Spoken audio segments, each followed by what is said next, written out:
Hello everybody, I'm Elwirfy and today we're back playing some more Stories from Soul, the Gun Dog. Let's go ahead and talk to the captain and see what's up.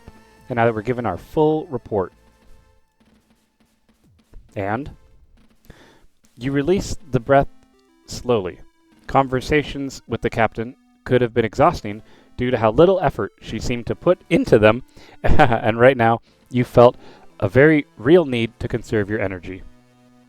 Having visited fire control, the bridge, and the engine room, aside from the existing issues along with the long-range communication systems, sensors, and NPEs, there's nothing new to report. Did I go to the bridge? I don't think I went to the bridge. I'm a liar. With the exception of a few minor technical issues that appear to be the result of our battle with that craft, I can't find anything untoward or immediately suspicious. Great. There's no sign of any intruder that I've been able to observe. I see. So everything's in order?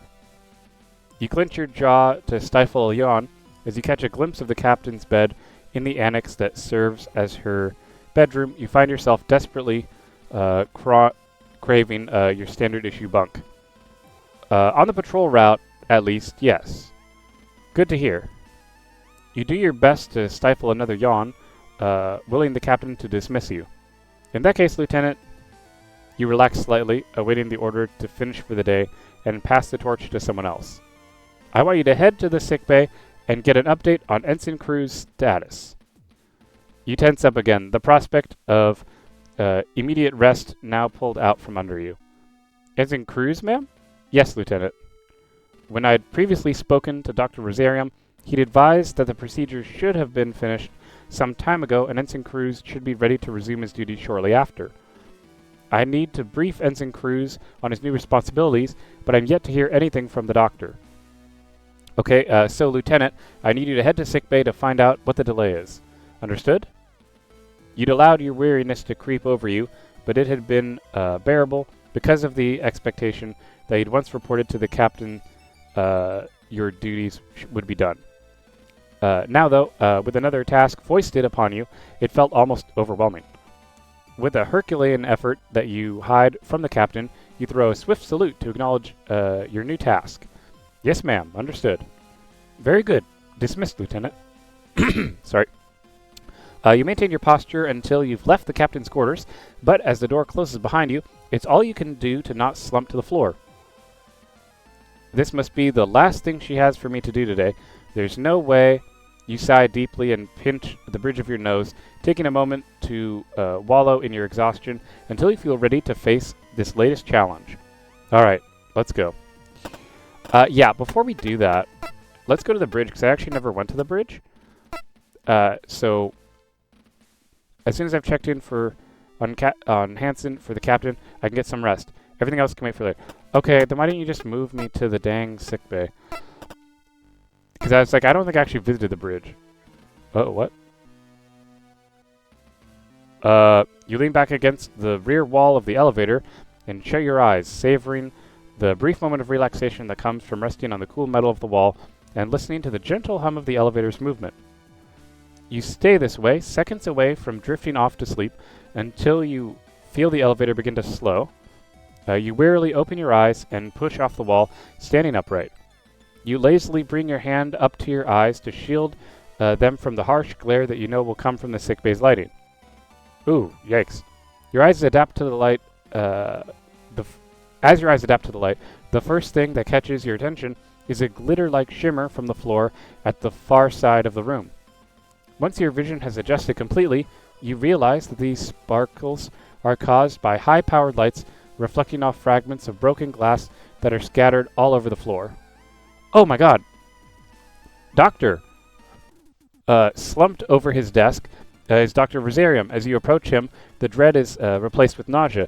You see his one organic eye remains open, staring straight downwards, but devoid of life. Oh my god, he died! Oh my god, where's Cassie? Doctor, damn it!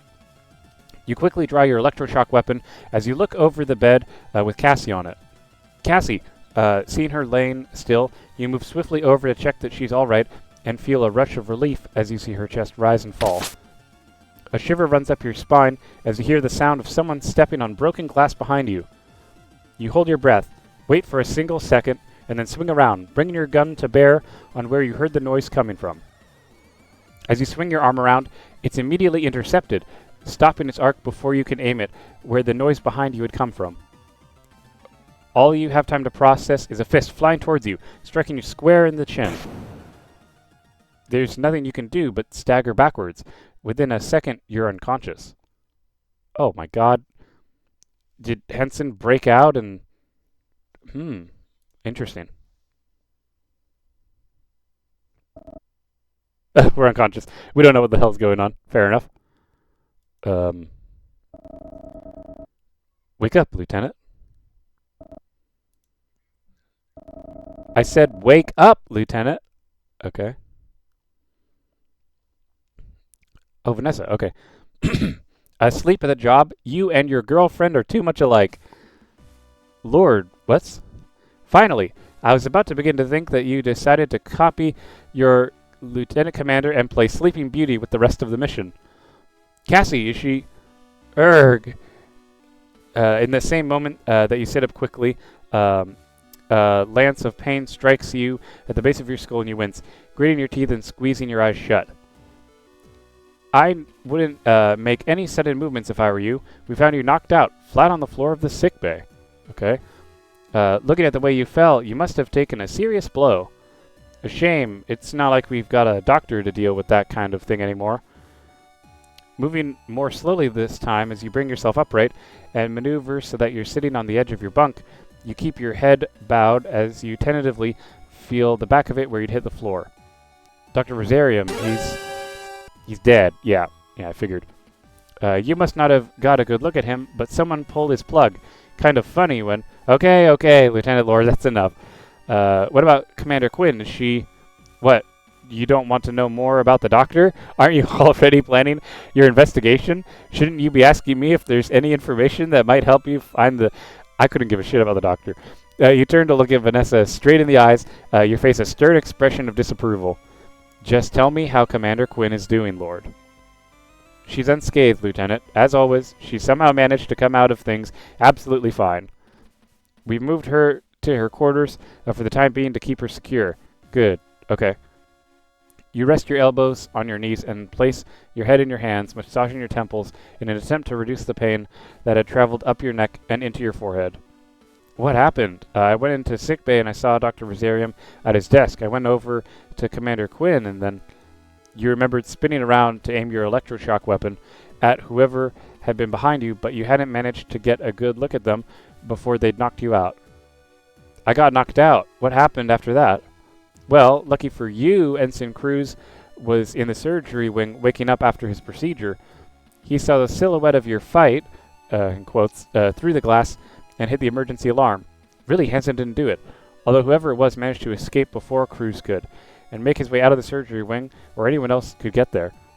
What makes it twice that he saved you this mission, maybe we should be promoting him to head of security instead. You roll your eyes at the thought, whilst... is it really cringing? Someone wrote cringing in the... Okay.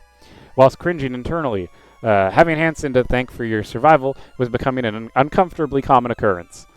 So, what's the current situation then? Do we know... Are you going to stand up the same... Wait. As you go to stand up, the same pain from earlier returns, and you sit back down, wincing and rubbing your neck. Unfortunately, Lieutenant, no, we don't know anything. With our head of security taking a nap and everyone on high alert at their stations, we've not managed to have the chance to investigate. But don't worry, Lieutenant Wirfs. We've got Ensign Cruz and Remini taking care of security operations until you recover. The whole ship's on lockdown at the moment. All clearance is restricted purely to necessary duty areas for each crew member, and access can only be granted from within the room if someone else wants to enter. So the captain's happy for you to take your time to recover. If Captain Bartimeus doesn't want me back on duty immediately, why are you here? Lieutenant, we're crewmates. Can't I stop by to check on your recovery? Don't act like you give a damn about me. She doesn't care about me at all. You shoot Vanessa a stern expression, raising your eyebrow but staying silent. Oh, fine, Lieutenant. I wanted you to understand the full stakes of what's happening right now. We're stuck out here with no communication system. Our doctor is dead. Our lieutenant commander is inconveniently out of action for the foreseeable future. We've got a hostile craft sat in our hangar. And with all this going on, our captain's guidance is to just lock things down and carry on. Considering the circumstances, you'd think she'd go with a bit more of a proactive approach. Wouldn't you say? Lord, what are you getting at? Nothing, Lieutenant. Don't worry about it. For now. I just wanted to make sure you were up to speed on our current events in case you needed to make any decisions, that's all. Anyway, take these and get some sleep. You react with a start as Vanessa throws a small pocket of painkillers at you. You catch it and turn it over in your hands. You notice the box is slightly crumpled and a small fragment of glass from where it had been lodged between the box's tabs. We'll be needing you, Lieutenant, soon. You look up from the packet just as Vanessa turns to leave the room. Okay. Without saying anything else, she exits your room and steps into the corridor beyond with the door hissing shut behind her soon after. Okay. Once Vanessa is gone, you take the opportunity to look over the packet again before placing it down next to you on your bunk. You make another attempt to stand up, although you're more cautious about it this time. Urgh! Despite how gingerly you'd risen to your feet, the pain in your neck had still reappeared before you were even upright. With a sigh of defeat, you open the box Vanessa had given you and extract 2 tablets from their packaging, quickly tossing them into your mouth and swallowing. Wow, dry? Good for me. You slowly lie back down on the bunk, resting your head on your pillow. As you lie there, you go over what Vanessa had told you. Dr. Rosarium was dead, but Cassandra was fine. Whoever had been responsible hadn't been apprehended, and the whole ship was on high alert. I understand. You begin to think over who the assailant could be. You couldn't think of motivation for a single crew member to attack the doctor.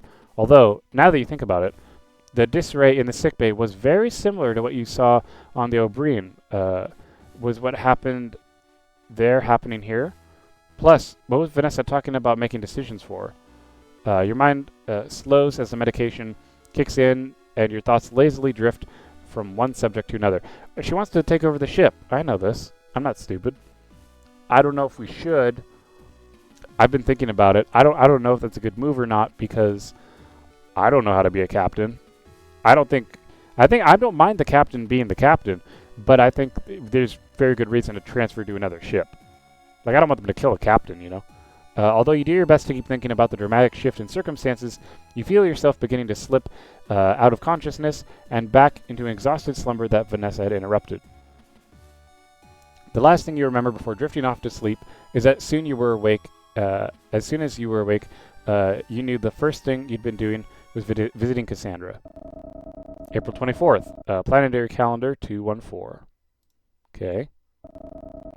After recovering from the attack, Lieutenant Wirfs awakens in their quarters a full 24 hours later to find that they are yet to receive any instructions. With no pending orders, they decide to check in with Lieutenant Commander Quinn to see if they have recovered from their affliction. That's what I would do. Jovian Space. Lieutenant Wirfs' quarters, the Jovian patrol ship JFS Gundog.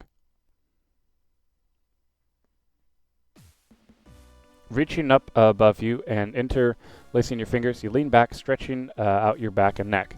Okay. As you release the last remnants of tension in your body, you sigh. Thankfully, it seemed that some bed rest was all you needed to shift the accumulated aches and pains that you gained over the course of yesterday.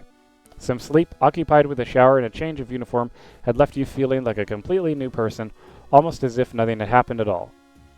Although, despite how reinvigorated you felt, there was no way you could ignore what had happened. Still, there had been no more alerts, and you'd not received any orders via your terminal, a sign, you hoped, that everything was going well. Now that you were fully recovered, and you had resolved to start the investigation into who murdered the Dr. Rosarium and attacked you. But first, you'd be visiting Cassie. I 100% agree.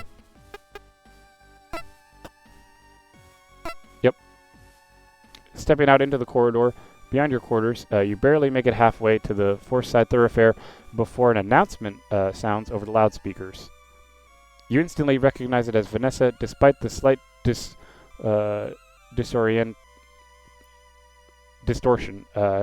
caused by the speakers. Attention all hands. I repeat, attention all hands. This is Lieutenant Vanessa Lord. All members of the crew are to assemble on the bridge for an emergency briefing. Attention all hands. I repeat, attention all hands. The announcement is made a few more times until eventually you hear the subtle pop of the speakers indicating that Vanessa has stopped broadcasting. An emergency briefing? You quickly make it through the ship towards the bridge, only stopping once you're outside the elevator. Okay. You run your key card through a reader and wait a little longer than usual. You can only assume that whoever's on the bridge is taking a few seconds to authenticate your ID and grant you permission to enter.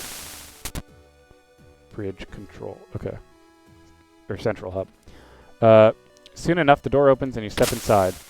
As you stand alone in the elevator, listening to the dull whir of its motor, you wonder why the captain had called this meeting. Had she come up with a plan to apprehend the attacker? Had Haru and Hansen uncovered some plot whilst you'd been resting? Or had something even worse happened that the whole crew needed to be made aware of? Okay. After a short wait, the doors slide open and you step out onto the bridge. Where you'd expected to see the captain, you instead see Vanessa sat in the captain's chair, flanked by Haru and Hansen. Lieutenant Wirfs, glad to see you're so enthusiastic. Please wait here until the rest of the crew join us. What's this about, Vanessa? Where's the captain? I'll address that once everyone else is here, Lieutenant. Vanessa, this is no time for screwing around. What's going? Take it easy, Lieutenant.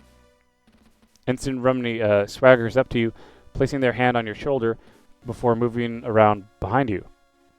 Lieutenant Lord just needs you to be patient and wait for a few minutes until the big announcement. Your posture stiffens as you feel something blunt thrust into the small of your back. You're confident enough that unlike Cassandra's prank when you first came on board, this isn't a pen. Oh my god, I knew it was a mutiny, but I thought I'd have time. Fuck.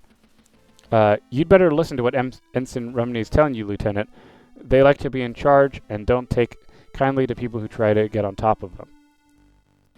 You feel the blunt object slide around your back to your side as Haru steps around you, keeping their arm draped over your shoulders. Crews should know he's speaking from experience. Yeah, I get it, that's sex, whatever. You glance down and see that protruding out from underneath the jacket that they're always carrying around is the muzzle of a large handgun. Not an electroshock gun like yours, but a lethal weapon. Vanessa, what the hell are you? She told you to wait, sir. You'd gone to step forward towards Vanessa, but Haru emphasizes their point by thrusting the gun deeper into your side. You quickly stop, letting them draw it back to where you'd stood. There we go. Good choice, Lieutenant. Let me just look after you, and we'll both have a good time.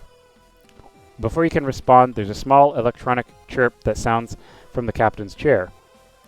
Vanessa looks down to the control panel and enters a quick series of commands. You hear the whir of the elevator, and after a few seconds the doors open, revealing Dalton, who nervously steps onto the bridge.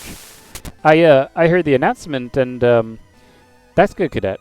Thank you for being so prompt. Do me a favor and stand over by the lieutenant, would you? Oh, yes, ma'am, will do. As a cadet makes his way over to your side, you look at Lieutenant Lord, staring at her with a silent fury. All you get as a response is a sly grin. As much as you'd love to wipe that look from her face, you know that Hansen would be on top of you the moment you tried to disarm Haru.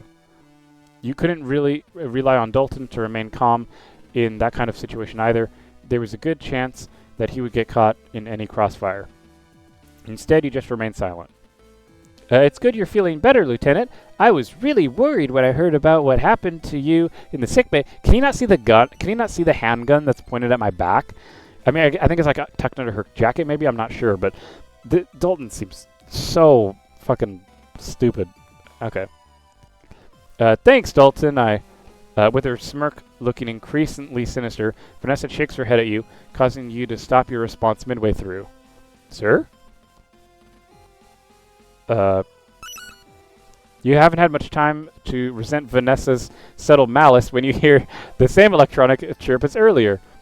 After Vanessa repeats the previous process, Dylan soon appears. Wow, great atmosphere in here, huh? Dylan looks at all of you, but after receiving no response, he brings his headphones up over his ears and reaches into his jacket pocket. You hear the click of his cassette player and watch enviously as he drifts off into his music. Yeah, you're useless, dude. I get it. It's fine. It doesn't take long after that for the chief to arrive. Much like Dylan, she takes stock of the silence and doesn't interrupt it, instead standing silently by one of the control panels. All of you stand in this awkward silence, with no one either daring or willing to break the quiet that fills the bridge. Although you notice a few furtive glances from the chief as she surveys the room, and some looks shared between Haru and Hansen as they keep the rest of the crew under close surveillance, everyone remains relatively still. Leaning back into the chair and crossing her legs, Vanessa positions her elbow on one of the armrests and rests her head on her hand. Don't worry, everyone. We're just waiting for the captain to arrive, and then things can begin. What about Cassie? Is Cassie not coming? I guess she's not coming. That's fine. She doesn't need to be here for this. It's going to get bloody. There's a round of uncomfortable looks that pass between Dylan and the chief and Dalton. Yeah, because they're the ones who aren't in on it. After a moment, Chief steps forward to say something. Lieutenant Lord, Wait for the captain to get here, Chief. It'll all make sense then. You can see the chief mull over this response, and although it takes a few seconds, she steps back, taking her previous position by the control panels. The silence on the bridge, which had clearly never been designed to hold this many people at once, continues to drag on until it's eventually broken by the now familiar chirp of an access request. And here she is now. Lieutenant Lord, what are you doing calling an unauthorized all hands? And what are you doing in the captain's seat? The level of tension that was already present suddenly explodes. Suspense saturating the air. You feel the hairs on your back of your neck stand up as the realization of what Vanessa is planning hits you. I already knew. You could tell. Just like the chief, Dalton, and Dylan, your eyes flick from the captain to Vanessa. Well, it is my seat after all. What did you just say? Oh my god. Oh my god, this is wild. Striding forward with intensity and purpose, the captain raises her right hand across her body and swings to strike Vanessa. Careful, Bartimeus. You don't want to get written up for striking a superior officer, would you? At the last moment, Hansen's arms reached out, viper quick, and he grabbed the captain by the wrist before she could bring the back of her hand down on Vanessa. Cruz, you release me immediately. Cruz, you idiot, you. Hey, how about everyone calms down for a moment, huh? Oh, snap, she's got a gun. Okay. Stepping away from you, Haru reveals the handgun they'd been hiding under their jacket and waves it around lazily before walking over, standing on the opposite side of Vanessa and Hansen. Now that we all understand who's in charge here, this is mutiny! Yeah, it is. Yanking her arm back from Hansen, the captain turns to face you whilst pointing at Vanessa. Lieutenant Wirfs, detain these three immediately. You move your hand down towards your holstered electroshock weapon, but find yourself hesitating for a brief instant. Yeah, we're going to follow the captain's orders, because if it's a real military thing, then we'd all be pirates. Fuck that shit. You grab your weapon, but before you've drawn it halfway out of the holster, both Haru and Hansen are pointing their guns at you. Oh, he's got a gun too. Shit. Admirable, Lieutenant, but you're not that stupid, are you? Don't worry. I know you're just following orders like any good member of the JCF would, so I don't hold it against you. If you holster that weapon right now. You glance from Vanessa to Hansen and Haru, whose weapons are both trained on you. Although Haru's expression is hard to read due to her shades, you can see steely coldness in Hansen's eyes, telling you that he'd have no hesitation to pull the trigger at Vanessa's order. Knowing that you wouldn't be able to draw your weapon before you'd be gunned down, and that the two pilots are clearly willing to do so, you release your grip on the weapon and slowly raise your hands. Good choice. I won't stand for this. All of you are... Cruz? Yes, ma'am. Within the blink of an eye, Hansen steps up to the captain, balls his hand into a fist and swiftly strikes her stomach, causing her to double over. Hurt! Cruz! Slow down, Lieutenant. Ugh! The captain staggers backwards, clutching at her stomach before falling to her knees, retching in pain. Stepping towards the captain, Hansen cracks his knuckles. It's not like you didn't have this coming, Bartimeus. Hansen reaches down to the captain and grabs her up by the collar, dragging her back to her feet. Just as she regains her footing, he yanks her towards himself before immediately shoving her back and releasing her, sending her lurching backwards before she falls on the floor. Cruz, that's enough. Damn it, Cruz, stop. That'll be enough, Ensign Cruz. I'm sure she's willing to listen now. Unless anyone else has any other objections? Yeah. Yeah, they're all looking. That's what I thought. Okay. So we got to think about this real quick. So in a true coup, right?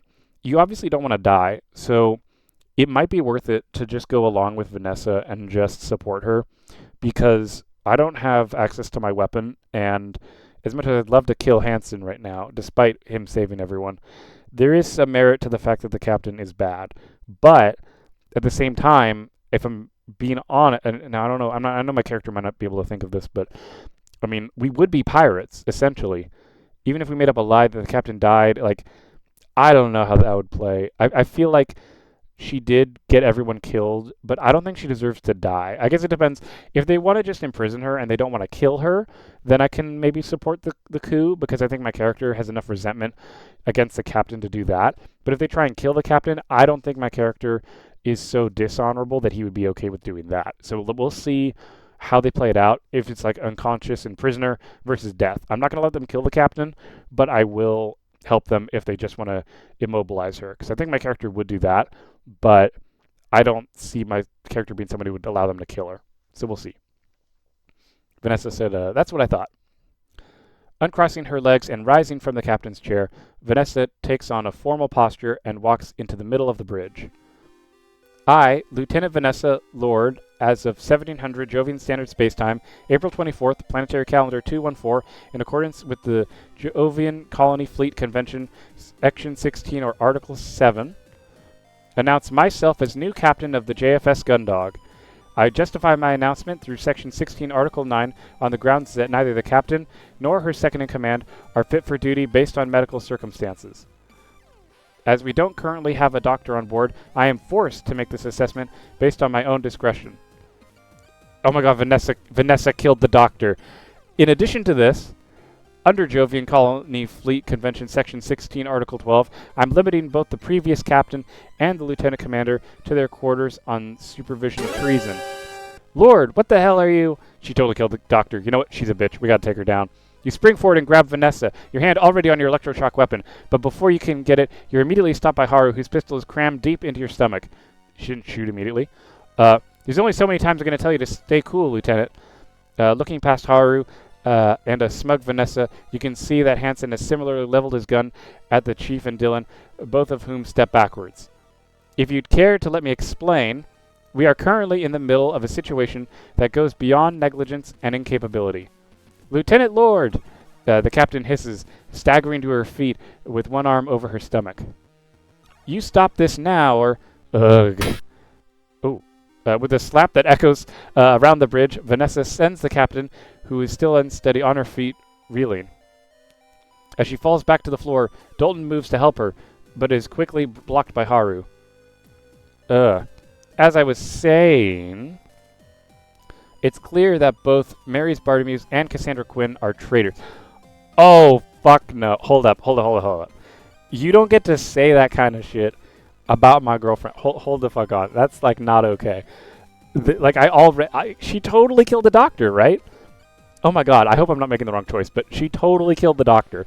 At first I was thinking, well, if the captain's going to be taken out, and like as long as Cassandra gets to be okay because she is a higher office than Vanessa, then maybe it'd be cool. But no, if now that you're labeling her as a traitor, they're probably going to kill Cassandra too, or Cassie too, and that's not okay. So, yeah, I'm really upset. But we're going to pause it here, guys, because that will be the end of the episode. thank you all so much for watching. As always, guys, make sure to subscribe if you haven't already, and make sure to come back for the next episode, because I think it's going to get pretty spicy and wild. At least that's my guess. So take care, everyone, and yeah, have a good day.